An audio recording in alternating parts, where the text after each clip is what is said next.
আশ্চৰ্যবোধ কৰিছোঁ এনেধৰণৰ ব্লাণ্ডাৰ এটা কংগ্ৰেছে কৰিলে। আৰু আমি এটা মানে এটা লজ্জাবোধৰ কথা যে অসম শব্দটো জড়িত থাকে নহয়। অসম কংগ্ৰেছৰ সভাপতিজন তেখেতৰ পৰিয়ালটোৰ 4জন সদস্যৰ ভিতৰত 3জনেই বিদেশী ৰাষ্ট্ৰৰ নাগৰিক, গৌৰৱী নাগৰিক।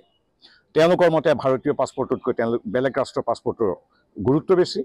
তেওঁলোকৰ এইটো ধৰ্তব্য বা চিন্তনীয় বিষয় নহয় যে যি পাকিস্তানে তেজৰ নৈ বৈ আহিছে ইমান দিনে তাৰ লগত তাৰ চৰকাৰৰ পৰা দৰমহা লোৱাটো এটা সাধাৰণ কথা।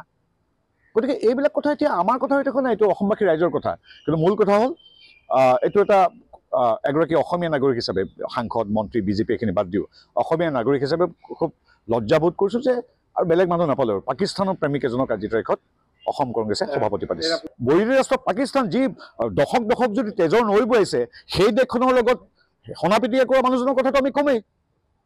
আৰু আপাত দৃষ্টিত গৌৰৱ গগৈৰ যিটো নেতৃত্ব আমিতো 2টা নিৰ্বাচনত দেখিলোঁ, তেখেতে জিকিছে, জিকা বাদ দি পূৰ্বতে তেওঁলোকে পাইছিল, মই বাৰম্বাৰ কৈছোঁ, পূৰ্বতে বিৰোধী পাইছিল 5খন, গৌৰৱ গগৈয়ে সন্মুখৰ নেতৃত্ব দি 3খনলৈ পৰ্যবেক্ষিত কৰিলে।